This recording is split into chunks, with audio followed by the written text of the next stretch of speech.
भाई काम तो सब कर रहे हैं ना। वो किसान जो है खेत में बैठ के सारे दिन धूप में बैठ के काम करता है, उसको रोटी कपड़ा से ज़्यादा नहीं नसीब होता।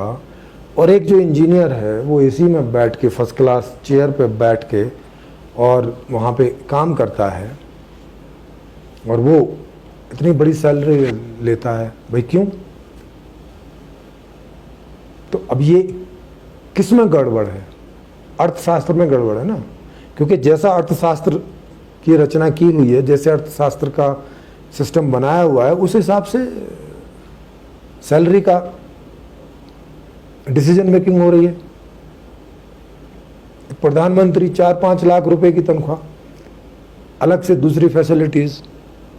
एक किसान को रोटी कपड़ा मुश्किल से मिलता है, वो भी नॉर्मल वाला, वो खा नहीं सकता, एक ढाबे पे जाके भी नहीं खा सकता, इतने पैसे नहीं होते उसके पास कि कभी उसका दिल करे उसके बच्चे बोलें कि पापा चलो आज रेस्टोरेंट में खाना खाते हैं।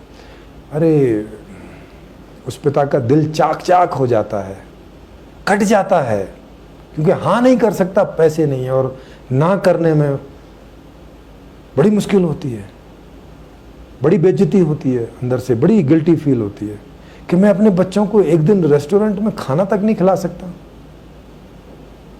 क्या मैं जो सारे दिन काम करता हूं मेरी इतनी भी वैल्यू नहीं है?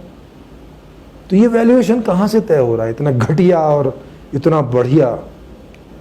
अर्थशास्त्र से। तो ये अर्थशास्त्र किसके लिए बनाया? भाई बढ़िया के लिए बनाया ना। इस आदमी को तो ध्यान में रख के बनाया ही नहीं। किसान को, लेबर को, मैकेनिक को, धोबी को, क्लीनर को, स्वीपर को, इनको तो देख के बनाया नहीं ना। फिर ये इसका मतलब बनाने वाले ने तो सोचा ही नहीं कि भाई ये लोग भी तो होते हैं ना समाज में, या जो तुम सिस्टम बना रहे हो उनमें इन लोगों की भी तो जरूरत पड़ती है ना।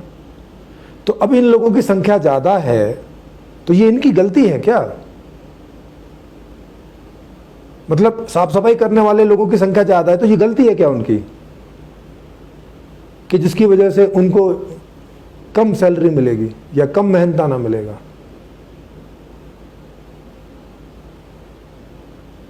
और कोई जो इंजीनियर हैं उनकी क्या कोई बढ़ाई है कि उनको जो है बड़ी सैलरी मिलेगी? दोनों तो काम ही कर रहे हैं। क्या अगर स्वीपर कंपनी में साफ सफाई ना करे तो ये इंजीनियर वहां बैठ सकते हैं? 2-4 दिन भी वहां कितनी गंदगी हो जाएगी और कितनी स्मेल हो जाएगी और कितनी बीमारियां वहां पैदा हो जाएंगी। अगर ये किसान अन्न ना पैदा करें तो वो जिंदा रह जाएगा इंजीनियर? 2 दिन में जीभ बाहर आ जाएगी, मर जाएगा। तो जब इंपॉर्टेंस तो हर चीज की है, नाई बाल नहीं काटे तो इनमें जुएं पड़ जाएंगी और ये इतने लंबे हो जाएंगे कि रखने मुश्किल पड़ जाएंगे। धोबी कपड़े ना धोए तो, टेलर अगर कपड़े ना बनाए तो क्या पहनोगे? नंगे नंगे घूमोगे। माने हर चीज की तो हमारे जीवन में एक बराबर इंपॉर्टेंस है, हर चीज चाहिए भाई। तो फिर कुछ एक चीजों की इतनी सैलरी क्यों और ज्यादातर चीजों की सैलरी कम क्यों? इसका मतलब तो यही हुआ ना कि जिसने भी ये संविधान बनाया, जिसने भी ये अर्थशास्त्र बनाया, वो कोई ज्ञानी आदमी नहीं था।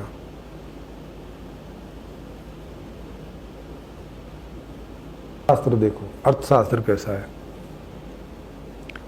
अर्थशास्त्र कहता है कि भाई जो काम करने वाले ज्यादा लोग होंगे और उस काम की मांग कम होगी तो उन लोगों के श्रम का मूल्यांकन निम्नतम होगा।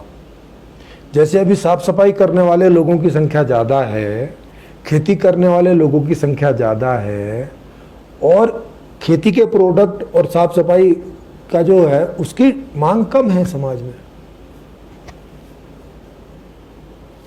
करने वाले बहुत ज्यादा लोग हैं, तो इनके श्रम की कोई वैल्यू नहीं है, लगभग फ्री जैसे में करते हैं। इनको खाने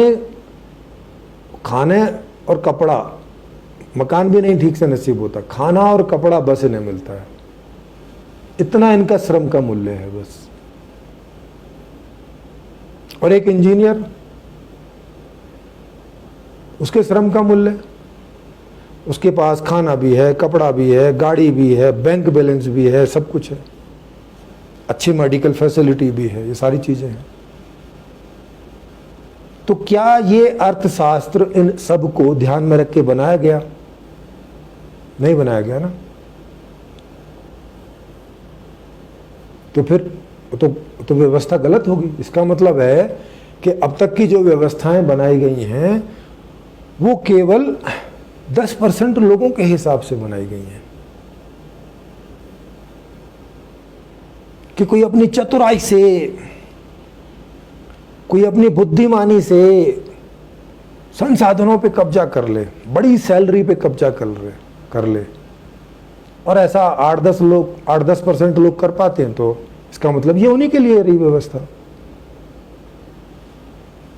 बाकी लोग सब नौकर की तरह जियो, सब लेबर की तरह जियो, एक तरह से दासों की तरह जियो, नौकरों की तरह।